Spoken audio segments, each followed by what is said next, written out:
Free agency is rapidly approaching as we sit in the middle of January. It's been about 10 days since the Detroit Lions season ended, and we can't stop talking about our team. We can't stop talking about our team. And Brad Holmes has some decisions that he's going to have to make coming up.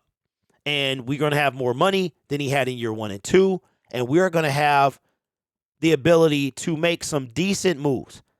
Priority number 1, in my opinion, is re-signing Jamal Williams. Will we bring back DJ Chark? He's expressed he wanted to be back. Isaiah Buggs, as Alex Anzalone. So a lot of in-house moves need to happen. But eventually, the Detroit Lions will move outside of the pride when it comes to free agents. Now, there's not a ton on the market that you would say, hey, bring those guys here.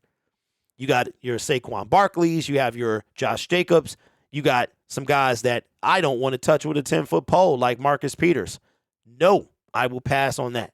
So it's not a ton of people that are game changers or impact players in free agency, not like it was last year. And some of them people didn't even pan out. But you know I got to get some love to my dude, man. Brad Behrman with Fansided. Never disappoints, man, whether it's a hot take on golf or something else. And I'm going to focus on one of these guys in my Detroit Lions Syndicate video later today. But like I said, Woodward Sports already beat me to it, that specific player. But that's okay because I've been thinking about this guy for a while after looking over the free agent list in 2023. And according to Brad Behrman, he said, this was from 2 days ago, 4 free agents Detroit Lions should watch in the Cowboys-Buccaneers wildcard game. Now, we know that game happened Monday night. The Cowboys finally made it through the first round, and they began to rejoice. So I want to get you guys' opinion on these 4 players, and you let me know what you think. Number 4 is kind of a surprise a little bit. We are in the need for a backup quarterback. And during the preseason, this guy's name was on a lot of people's radar. That would be Cowboys quarterback Cooper Rush. Now, the Detroit Lions are in need of a quarterback, and Cooper Rush played very well while Dak Prescott was out with that broken thumb at the beginning of the season. The Cowboys finished the season with 12-4, 12-5, somewhere around there, 13 wins. I think Mike McCarthy has 25 wins over 2 years. And Cooper Rush looked pretty good during those wins. I think he went, 5-0, something like that. And we need a backup quarterback. So how would you feel? He went 5-1 as a starter because Dak got hurt that first game, and then he went 5-1. And Dak's first game back was against the Detroit Lions, ironically. So, number 1, Cooper Rush. I wouldn't be mad at that. I feel like Cooper Rush could come in and win some games. And when you look at the quarterback market, it's not a lot, y'all. Not a lot of people you will want to touch. Number 3, Buccaneers linebacker Lavonte David. Now, I'm going to go ahead and spoil it 100%. This is who the video is going to be about on Detroit Lions Syndicate. Lavonte David will be 33 years old. He has been in the league for 10 seasons, 10 or 11 seasons. He will be going into his 12th year. So he's been in 11 seasons. But we need some help at linebacker, and he's still playing at a high level. Now, the issue here that I find with this, and I'll dive more into this in my Detroit Lions Syndicate video, is will he want to stay in Tampa Bay? He's expressed that he would like to retire in Tampa Bay, but I think a lot of it is going to depend on what's going to happen with the team, because I think Tom Brady is the beginning of that puzzle. Now, the thing is, David is his projected market value is $9.7 million per year. And Brad says, would it be too expensive for the Lions? It shouldn't be. And it also won't be more than a 1 or 2 year commitment. So that's a guy that I would not mind seeing on the Detroit Lions. Let me know what you think. Number 2. Now, this guy here, I don't really know much about him, but I thought it was interesting because it is a position of need that we need for the Detroit Lions. Cornerback from the Buccaneers, Jamil Dean, he was a third-round pick in 2019 out of Auburn. In 2020, in 15 games this season, he had 57 tackles, 45 solo, 2 interceptions, and 8 pass breakups. So a third-round pick playing better than Jeff Okudah,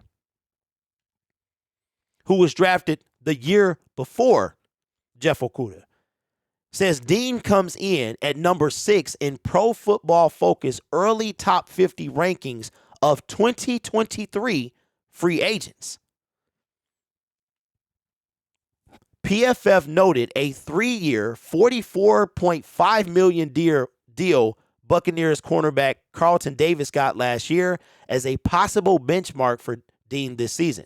Spot Track projects his market value at $8.7 million per year. Also on a 3-year deal if it's worth it. So if we were to sign 2 former Buccaneers, which I'm not sure we will even sign one, even if they want to leave. They both are going to require less than $10 million a year. So we need a cornerback. His stats were better than Jeff Okudah. He was drafted the year before Jeff Okudah. And we need some help. And you're talking about number 6 in the PFF early top 50 rankings of free agents in 2023. I would be mad at it. Now, this one here is intriguing. This last guy is intriguing. And people have mentioned him before. He showed off on Monday night. Now, somebody brought this guy up early in the season as we were talking about should the Detroit Lions re-sign Jamal Williams. Jamal Williams is 28 years old. I do believe he'll be 29 when the season starts. I'm not sure about that. But if we can't get Jamal to come back, whether it's money or whatever, he's already expressed that he wants to be back. So I would assume that if he doesn't, either 2 things happen. The Detroit Lions found a better suitor, like someone they can bring in, or it was money related for Jamal. But this guy here is intriguing because he's quietly made a name for himself in Dallas. Running back Tony Pollard.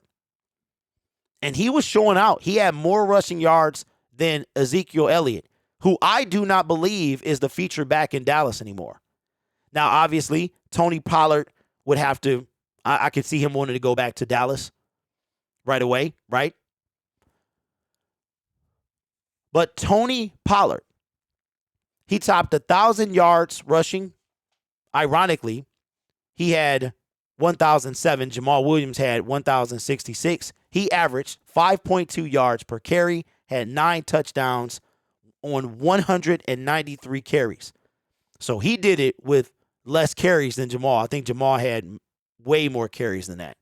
As a pass catcher, he had 39 receptions for 371 yards. That averages to 9.5 per catch. Among 38 running backs who had 150 or more touches this season, Pollard had the best yards per touch average. Now, we got to talk about the money. What would he be looking for when it comes to money? They don't specify that on here as to what his market value would be. But this is very intriguing as to what somebody had mentioned him before. Oak says Tony Pollard is also very good at picking up the blitz. Yeah, he picked up the blitz a couple of times against the Tampa Bay Buccaneers, saved Dak's life. Chief says Pollard is looking for the bag. McKenzie says $8 to $10 million a year. Now, let me ask you a question, people in the chat.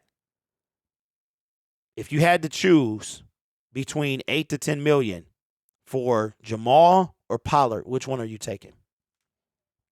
Which one are you taking?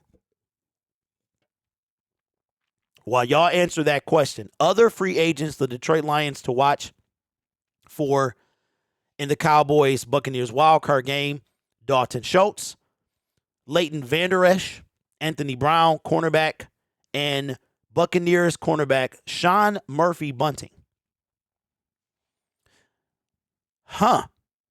Eduardo says, I'd rather draft an RB than pay one. Allen says, Jamal every time. Pollard all day. Jamal. So we about 50-50 in the chat. So y'all in the comment section is going to be the deal breaker. If you had to take Jamal Williams or Tony Pollard for $10 million a year, which one are you taking? But let me know in the comments below. How do you feel about those guys? I think Jamal comes back. I would love to see Lavonte David. We need linebacker help. And I don't think the age is necessarily a problem. Ray Lewis was playing at a high level, older. Bobby Wagner is still flexing on people. He's been in the league for 10 plus years. So I don't think it's as big of a concern as you may think. And we need help at cornerback. So I could see more than one of these guys being a Detroit Lion. But we're just going to have to wait till the middle of March to find out. But let me know what you think in the comments below.